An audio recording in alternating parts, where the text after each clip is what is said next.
I'm Rachel, 32.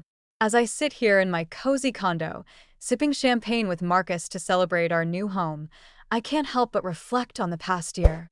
It's been a journey of self-discovery, pain, and ultimately growth. A year ago, I was driving away from my childhood home, tears streaming down my face, my trust in my family shattered beyond repair. Growing up in a small town in upstate New York, I always thought we were a close-knit family. My parents, Linda and David, were hardworking and seemed to love us equally. Linda was a nurse at the local hospital, always compassionate and caring. David worked in construction, a man of few words but with a strong sense of responsibility.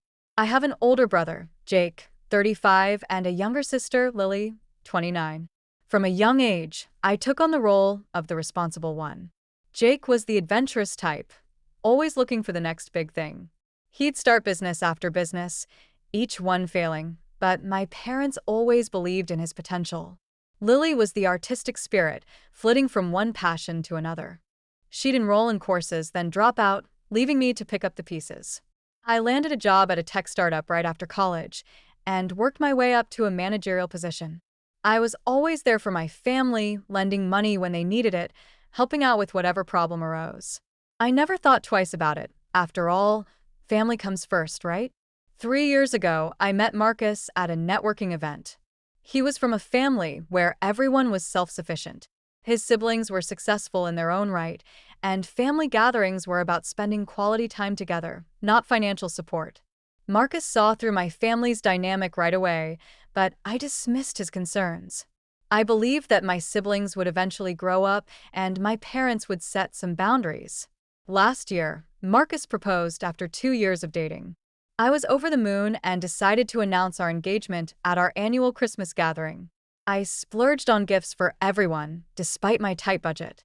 A high-end tablet for my parents to keep in touch with their friends, noise-canceling headphones for Jake to help him focus on his latest business idea, and a professional art set for Lily, as she'd recently shown an interest in painting.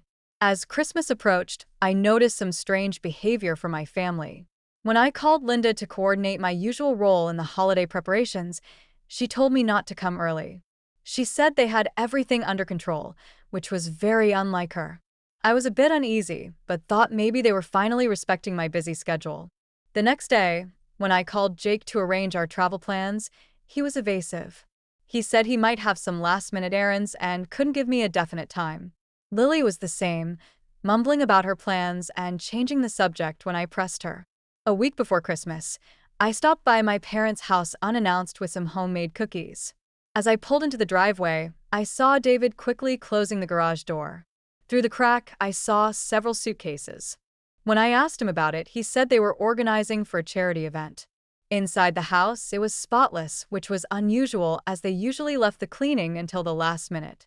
I also noticed some travel brochures hidden under a magazine on the coffee table. That evening, I told Marcus about these strange occurrences. He asked if I thought they were planning something without me, but I dismissed the idea. Christmas was sacred in our family, and we always spent it together. 3 days before Christmas, I received a group text from Linda reminding us of the Christmas Eve dinner, church service, and the gift exchange on Christmas morning. The message made me feel better. I thought I was just being paranoid due to work stress. On Christmas Eve, Marcus and I drove to my parents' house with our gifts and a bottle of champagne. The house looked beautiful, decorated with lights and a big Christmas tree. Everyone seemed happy to see us, but I noticed some strange looks being exchanged between my family members. During dinner, the conversation was forced. Everyone asked about my work, but when I asked about their plans for the new year, they quickly changed the subject. Jake avoided eye contact, and Lily was unusually quiet. After dinner, as we were getting ready to go to the church service, Lily realized she'd left her phone in the kitchen. She asked me to get it for her. When I picked up the phone, a notification popped up. It was a group text that included my parents, Jake, and other family members. The preview showed a flight confirmation for December 26th. My heart sank. I tried to convince myself that there was an explanation, maybe a surprise for Marcus and me. But as the evening went on, more evidence piled up. When we were opening gifts the next morning, My family's reactions to my carefully chosen presents were lackluster. And when I announced our engagement, their responses were muted. After a while, Lily left her phone on the couch and another notification lit up the screen. It was a message from a travel agency reminding them to meet at the airport at 8 a.m. the next day. I couldn't help myself. I opened the message thread. There, in black and white, were the details of a 10-day family vacation to Hawaii. Everyone was going, except Marcus and me. I confronted my family, and the floodgates opened. They tried to justify their actions, saying they knew I was busy with work and didn't want me to feel left out. But I knew the truth. They'd been using me for money for years, and now they were leaving me out of this important family event. I was devastated. I realized that my family had taken me for granted for far too long. I'd given and given, and they'd just taken and taken. That day, I drove away from my childhood home, determined to take a step back and reevaluate my relationship with my family. The weeks after Christmas were a blur of grief and anger. I called in sick to work for the first time in years, unable to focus on anything but the betrayal. Marcus was by my side, offering support and never saying, "I told you so." My family's messages started pouring in, but none of them were genuine apologies. They tried to downplay the situation, saying it was just a vacation. That's when I knew I had to make a change. I started seeing a therapist, Dr. Emily Carter, who helped me understand that our family dynamic was unhealthy. She encouraged me to set boundaries and stand up for myself. I also calculated how much money I'd given my family over the years.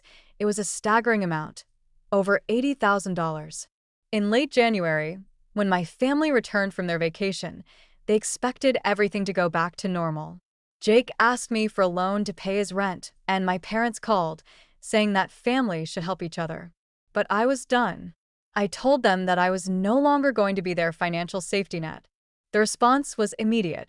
They were angry, and they tried to guilt-trip me. But I stood my ground. As the months went by, the pressure from my family intensified. Extended family members got involved, telling me that I was tearing the family apart. But I had the support of Marcus and my close friends, and I knew I was doing the right thing. In late June, my mother called, sounding sincere. She said they'd made mistakes and wanted to start fresh. But then, she dropped the bomb, hinting that Marcus had influenced my decision. That's when I knew that nothing had changed. I decided to send an email to my entire family, clearly stating my decision to no longer provide financial support. I also outlined the boundaries I was setting. The response was a mix of shock, anger, and some unexpected support from a few family members. As the summer turned to fall, I started to see some positive changes. Jake got a steady job at a local bank, and Lily enrolled in a community college program. My parents downsized their house and started to be more financially responsible. Now, as I look back on the past year, I feel a sense of relief and pride. I've learned that sometimes the hardest decisions lead to the most growth.